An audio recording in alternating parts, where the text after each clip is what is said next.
more towards this project because I enjoy writing code and software. And a couple of years ago, David and I and some other researchers, Matt joined us. Oh no, it's fine. My camera is the right one. Matt joined us just a few months later. We started this DTOP project, which is basically converting fun into academic service for me, really. The motivations about, well, I'm going to give some motivations, sorry, just briefly about the case study, talk a little bit about the software, even though Matt has covered most of it, and then perhaps give you a little, primer to the hackathon tomorrow. If that is too short, I can always give another short presentation tomorrow to whomever is joining the hackathon tomorrow.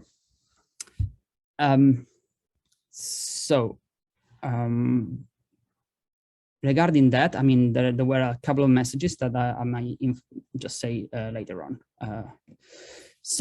Really what I would like to convince you about is that it is extremely simple today to to code a browser-based user interface. And I hope that with my talk, this will be, I hope that my talk will convince you about that. Really, the motivations of this study, this work, is giving researchers the opportunity to share their work and to collaborate in an effective way.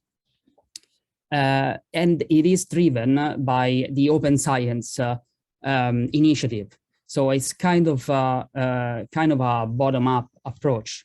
Just like before the internet, no one cared about it and no one thought it was going to make a big change and led to a digital revolution.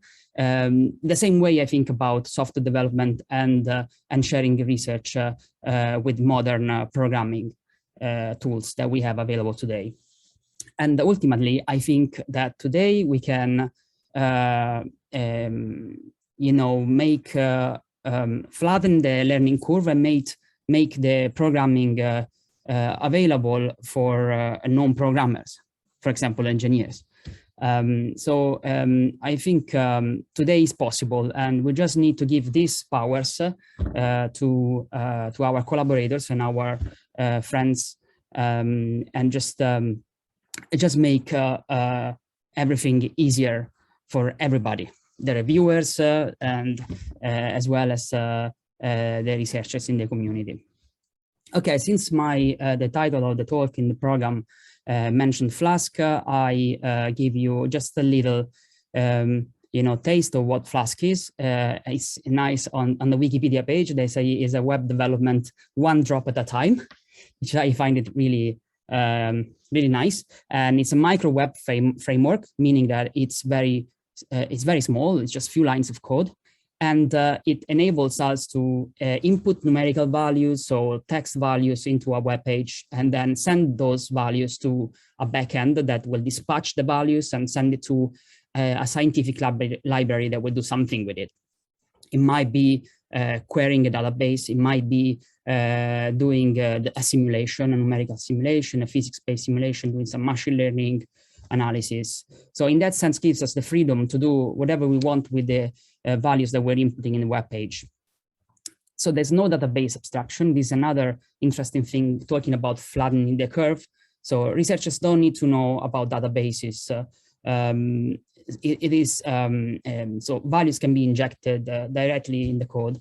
The nice thing about web pages is that we can design them, make them pretty, and spend some time doing that, validate the numerical values, and do some sort of checks also internally about ranges and allowed number steps and so on. In other words, Flask gives us the flexibility and freedom that we need. So we picked Python, of course, because Flask is written in Python, but also because it gives us development speed, The code is nice and readable, which has not been the case for a long time. Anyone that's used to C or Fortran knows how painful it is to read code. And as our guru says, you know, the inventor of Python, the code is most often read than written. It is a really important thing. And I have to say, I really enjoy reading Python code. It is possible to optimize, despite many say Python is slow. That's not true. Python can be very fast. It's just a matter of using the right tools. There are open libraries for plotting. There are several ones. Here we use two, but it can be more, of course, and they're very easy to use and they're very well documented. Again, the open science community, the grassroots, here we just taking advantage of that. So developers that make their work available to the world. And there are plenty of self-teaching resources. Of course, we can also do high-performance computing with Python, and of course that it's a bit trickier, hardware-wise. And automation is a little bit more advanced topic, but it's possible to do that. And this, again, for those who joins the hackathon tomorrow, this is just to give you like a little perspective of how simple Python is. There are just a few data types that you need to be aware of.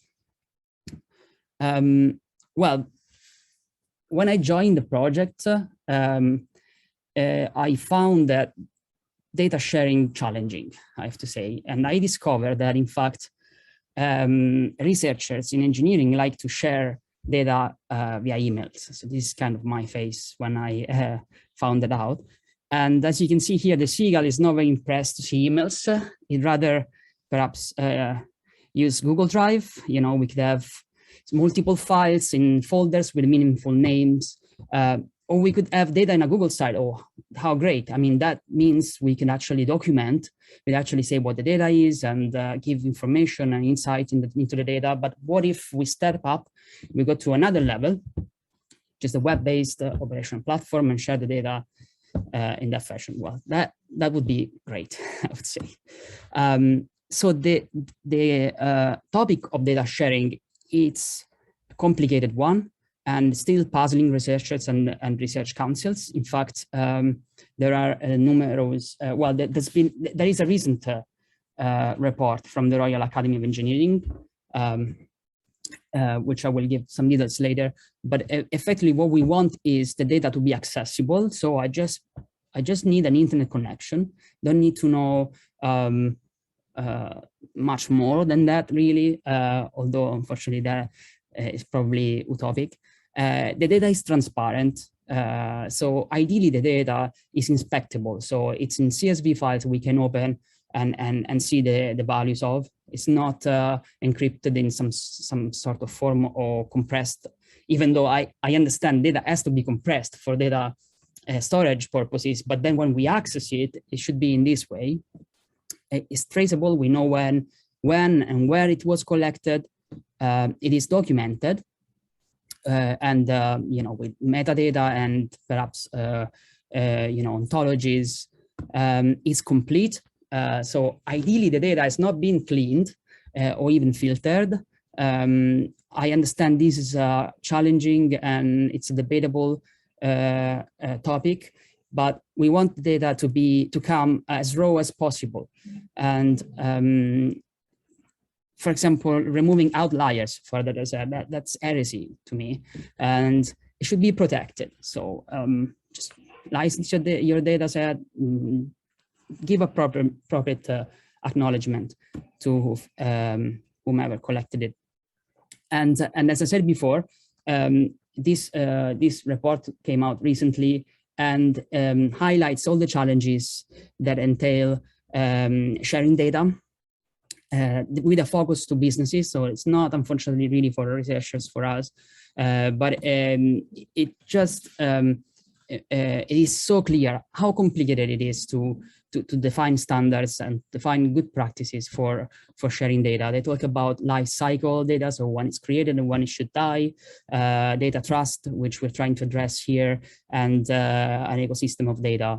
So to enable the this nationwide digital twin. Also, Airbus attempted and came up with successfully came up with a standard, an application protocol for modeling and simulation information in a collaborative system engineering context. Again, this standard, I find it specific for their applications, but it can serve as a basis for us to build our own, our own principles or guidelines for sharing data. These are all important things: data quality, provenance, timeline, and privacy enhancing techniques like we should be sensitive about anonymization, commercial sensitivity. Of course, we are promoting open science. That doesn't mean that research projects should lead into commercial applications, of course, so we have to take care of that and being aware of that. And take care of secure storage and also speedy access to the stored data. So there is in the report there is this data sharing system diagram, which just makes it clear the complexity of the problem in hand. And I don't think we will ever be able to, I don't know, solve in general terms this problem, but perhaps we can address individual applications. And sorry for Matt that is trying to define a digital twin framework. In general, I still believe that individual applications, at least for understanding what we should be doing, is the way to go right now. And then we have simulation. Of course, this applies to simulation codes. There are more attributes to, as you can see, to the previous ones. In fact, code should be reviewable, readable and reviewable. But interestingly, it should be usable by non-coders or people that are unfamiliar with your code, because often our code is messy and we want to get the job done. Our research, we have our papers to publish. We're not going to make our code look pretty, because there's simply no time. So it'd be great if we could share our code and make it available to reviewers or to other in the community that wants to use our results.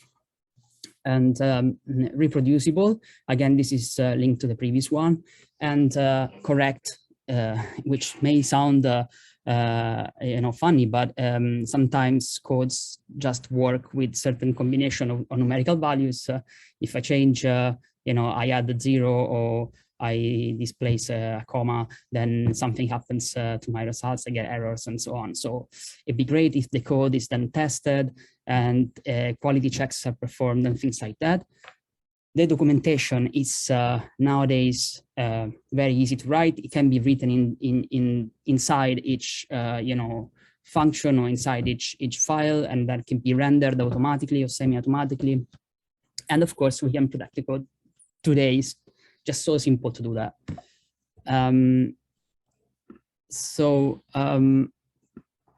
With the operational platform, we hope to be able to give birth to this browser-based user interface that would enable us to link simulation and data, to query the data that's being collected in the lab, give us a means to generate documentation, whether that's semi-automatic or not, is still useful, I think. Cross-institutional data sharing and collaboration eased by this. And research, showcase your research, really, that's something that I find attractive in my view. So just publish your work, not in the form of an academic paper, but in the form of something that people can use and can see the scope and the scope of it, really. So no, the DTOP is not another graphical user interface. It's more than that. So the case study that is this simple aluminum structure has been used as a placeholder for our collaboration and our software. It's been assembled in multiple institutions. We have data, as Matt showed this morning. Yeah, it's been useful. So you can access the data collected from these in the form of CSV files from Cristallo. And yeah, it's been a foreground for more challenging applications that David and Matt have been doing over the past year. There is also, because it's browser-based, we can publish it under a URL. In fact, several services are available free tier.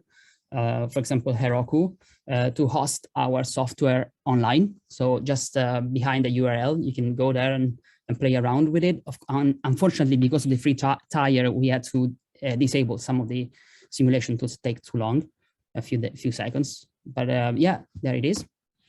We have a GitHub page, work in progress, things like continuous integration, more software testing, yeah, it's under development. So here you can submit your pull request, which means you can download the software, do something with it, and then submit, and we'll review it and integrate it in the software. You can submit an issue if you see there's a problem, something like that. You can, from this page, from the GitHub page, there is a long README where this, what it should be extremely simple for you to install and play around with Cristallo, and as well as a link to online documentation. Currently, we have loads of simulation tools, as Matt showed. We have some experimental data for the three-story structure. We have recently implemented a model updating strategy based on profiles to update the digital twin as new data comes in. We have the user interface, the browser-based. We have documentation and testing. Software testing is underway. The structure of the software is very simple. There is a DTOP folder that contains the backend with Python Flask, and a front end, which is basically HTML pages and some other style files and static files. Then we have a flat file database, which is, again, transparent, inspectable. Then we have a data directory where data in relation to the structure itself, like geometry and material property, live. Those are ontological. And experimental data we use to update the digital twin. The scientific library contains physics-based code for simulation, and a little machine learning code, I would say perhaps minimal at the moment, but all contained there. Finally, software tests and the documentation. That's the structure of the software, more or less. I'm not going to go through the Git commands. These are useful for tomorrow. I guess those are the ones we'll be using tomorrow. And often people ask me what's the difference between GitHub and Git. To me, it's obvious, but perhaps this can help answer this question if there are any. At the moment, Python code is the code we accept. There are options for MATLAB and Julia maybe later on. So ideally, you'd be able to create an HTML page with input fields and showcase your code, write a little documentation about it, and then test the software in debug mode, make modifications, see how it goes. Yes, often, we say that no two programmers can meet without laughing at each other's code. So that's why the hackathon tomorrow is going to be fun. You'll be looking at some of our code, and that's basically, I think I'm getting towards the end. So yeah, so we do. Tomorrow, everything will happen via Git. So there's going to be like a little demo Just pay attention to that or follow the steps in the README, you'll be fine. So it's going to be fun. So I want to thank the development team. One thing to take away from it, consider that we came out with a journal paper for those who contributed to the DTOP. So this is an incentive perhaps to join and to get on board. I want to thank, of course, all of the amazing developers that have made this possible, including Miguel Greenberg, taught us about Flask, NumPy and SciPy, Plotly, which are amazing, and the control module from Professor Murray in Princeton University that we're using for the control application. That's all from me. So I will ask Matt to open the floor for questions.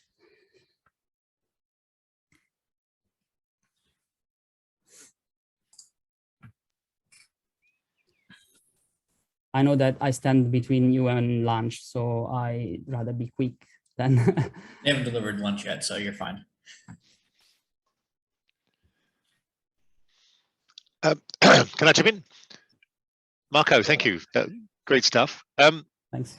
How does this relate to the Digitune stuff that we've been working collaboratively? Is this completely separate, or are there thoughts about linking the two things together? So when you were talking about ontological stuff, I'm just going to prick my ears up. And were you apologizing to me earlier or not? That was because I want to go back to that, or were you apologizing to Matt? Matt, Marco, Sure. No, thanks for the question. And actually, I haven't touched upon that. What I see IODIX coming in is in the database things. So what I remember I mentioned about transparency and the fact that researchers should only see CSV files and transparent data. So I was hoping that we could do all the magic that IODIX done in the background. So pull data from the database in some clever ways that respect commercial interest and cross-institutional boundaries and things like this, and just make the user, the researchers, abstract the researcher from that process, which is very hard in my view and requires a lot of specialist knowledge. Yeah, fine. I'm happy to be IODIX inside, definitely. We'll talk about it more later, but yes, okay. Good.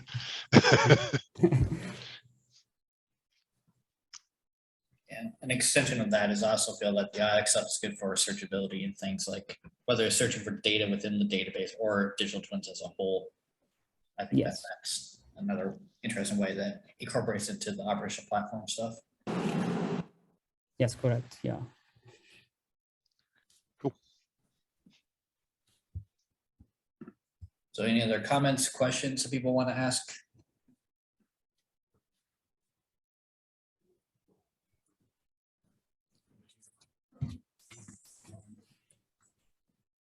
Hi, Michael. Hey, John. Question. The different question. From what you described, your fan of Python and Python project has been big and growing sort of online open source project over many years now. And many of those packages that you mentioned have kind of contributed to what you want to do with the digital twins. How do you see that developing more specifically for digital twin, Internet of Things, cyber physical systems? Are there Python developers out there working on open source codes for those specific type of activities? Or are we still at the stage where we're adapting from existing Python type of packages which are pretty much written for other things? Does that make sense? I didn't hear well, David. Sorry. Okay, sorry. Can you hear better now? Much better, yes. Okay, sorry. I obviously wasn't quite holding that thing. I'll go back to my long rambling question again. What the question was is that obviously from a Python point of view, my question was: are there any things that are being developed specifically using Python that are for digital twins, or things like cyber physical systems that are more specific, or are we still adapting existing packages like Flask, for example, and other things, you know, are we adapting those to what we need, or are there actually developers working on specific things for digital twins and cyber physical and so on? I don't think we are doing, yeah, I would say the second one. I think we are more of kind of using what's available. In terms of cyber physical systems, we haven't done much. I would say I haven't done research in that, so I won't be able to answer to give a definite answer. I would say it's, yes, most likely adapting. I mean, I'd like to stress the pedagogical value of this. It's not, it's empowering researchers, giving researchers like a tool to do their own digital twin and see what can happen in that sense. That's kind of the idea. It's not, you know, coming from top to bottom, telling people what a digital twin should be, but rather say, you guys, you know, new generations are better than us in digital technology. You guys tell us what a digital twin should be, and that is kind of the idea. So your point is absolutely valuable, and yeah, I have to say I haven't done research in that sense. Okay, thanks. I'll hand it back to Matt now.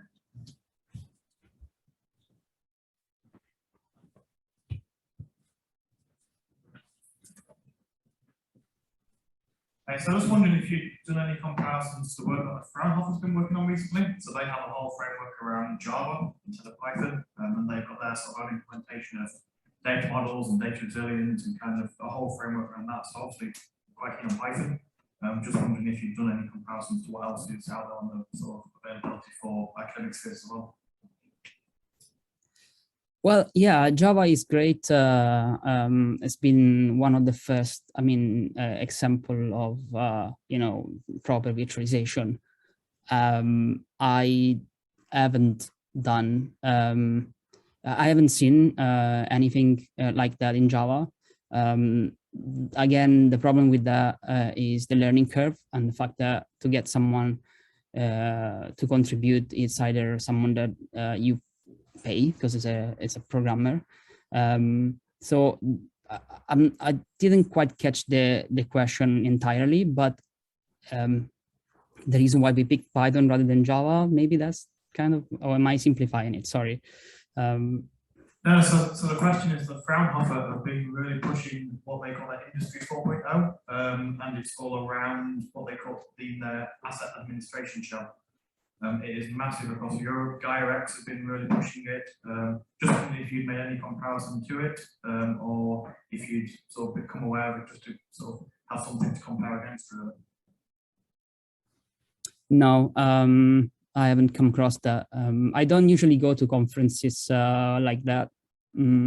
As I said, like my research is more about uncertainty propagation. So this is kind of been my side project. So I won't be able to give you an answer to that. Sorry. Thanks. Yeah, I'm only good to all the digital twin conferences, so. John, do you have a question?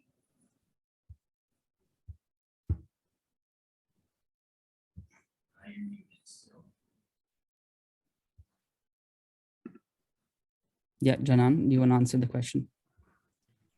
Yeah, thanks, Marco. Just a quick question. How does this web browser take in live data? Is that possible to do that?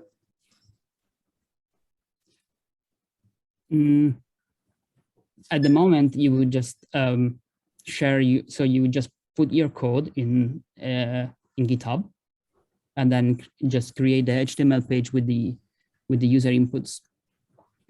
So I'm just thinking, just give you some context, Marco. Just give you some context. So for the use case 2, there are some experiments in Sheffield in a wave tank. Yeah. So I mean, theoretically, you could kind of, when you do the test, their data fit in kind of in real time.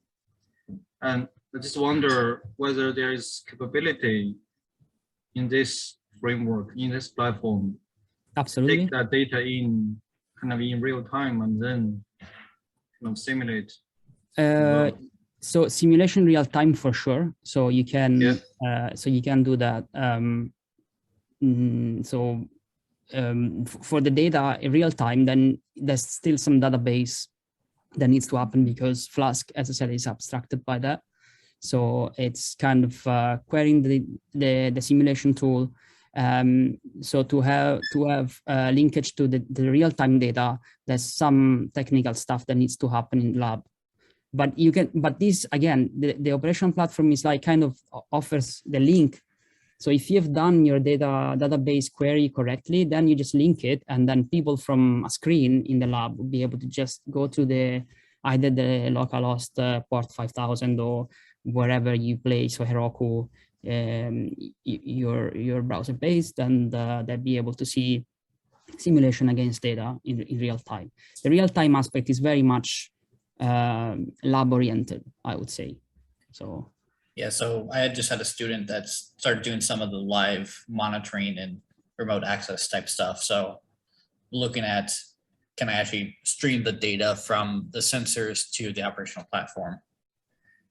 And so the ability to do that is still very complicated, as you would expect, mainly because of lag and because of the resolution of the vibrational data that we typically want.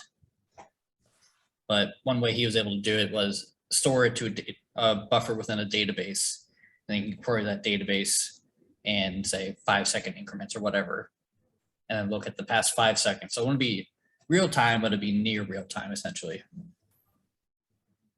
So that can already be done on this platform. There's an example of it, yes, but it depends on the data acquisition hardware primarily. Okay, thanks. Yep. Sorry, just chip in. I know it's a broken record here, but IOTIX can do real-time data, but not at the speed from these guys can protrude. If you want like 1 or 2 shares a second, that kind of thing, then we can do that. But thousands and thousands of shares a second, not so much. Data is a lot of data. Yeah. Does IOTIX provide this hardware plus of the software side, or? No, it's purely software. Pure software, right. Yeah. Thanks. Yeah, so we still have the connection between the hardware via the data acquisition to the computer, and then we can either do what we've done with the operational platform or upload to IOTIX if it's the correct rate and things like that.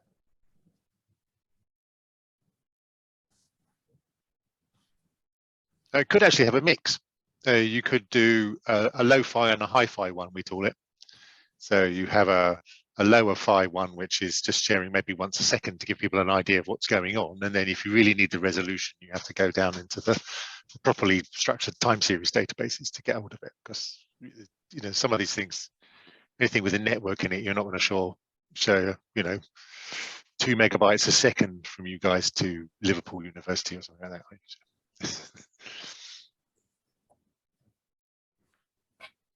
Thanks for the question. Is there anyone else had anything that they wanted to discuss?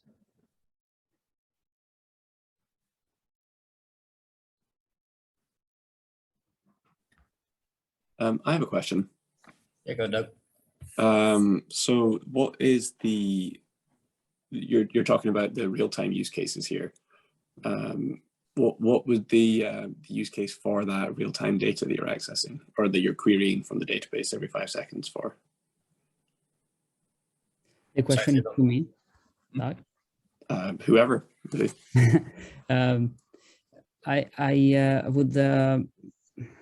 I would say the real-time aspect is kind of it's like still far away. We're still far away from. I don't think we should focus on that at all. So we don't do that basically right now. So we rather collect the data and make it available like the day after or things like this. So the real-time aspect brings other challenges that we are in this space, in this browser-based user interface. It's not. It's kind of out of scope you know, it's other technology that brings us to that, I think. No, maybe Matt wants to add something. Yeah, so I guess the main point is why you're trying to access the data. If you're trying to access it to get the current state of the system, having a couple second delay is not that big of a deal. But if you're trying to do something like you're actually operating the system through the platform, then that becomes more important. If you think of like a unmanned aerial vehicle and you're flying it through the operational platform, that time lag becomes important. So you want to know what your sensors are reading and things like that. But the main thing, because of the data flow for at least the web-based version, that, okay, go from the sensors to the data acquisition to the computer, possibly to the cloud, then to the server, and then the server to the person via the cloud, and then the person interacting. There's a good amount of time lag there.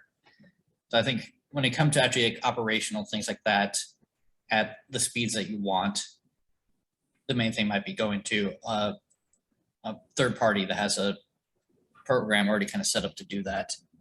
But the main thing that we were trying to do is see if there's an automated way to go from sensors to a database that people can access at a later time.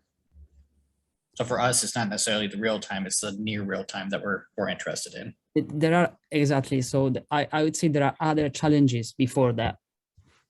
So it really becomes clear when you access a university engineering lab. There are lots of processes that you have to go through that involves commercial software that is so frustrating because there's some technician that has the knowledge, or some other researchers that is not in the lab that day, and that just slows down the research. So we have digital tools today to bypass all of that and just get straight to gather experimental data, and that is the real challenge in my view. Having done that myself, there are certain software that do the data cleaning themselves without telling you they're actually doing it, or maybe you have to spend like a couple of months reading the manual to understand just to do a simple step. So it's all of that I think we can make more accessible and easier. Yeah, I agree that it provides a lot of value in an academic setting for overcoming that kind of a barrier. I'm just like thinking about it more from as the functionality of a digital twin standpoint. But obviously, like, you're limited a little bit by the use case and the focuses of your work. Yeah. Because you can keep adding things to digital twins as long as you like, really. Yeah, that's one reason we started developing at least the finite element analysis thing, where we start interacting with third-party software, that we don't want to reinvent the wheel. We just want to be able to connect into it when we need to. Like, okay, you go there, like, okay, I want to start operating on the system. Then it loads up a third-party software and we start using that instead. But then we can access everything through the operational platform and things like that. Yeah.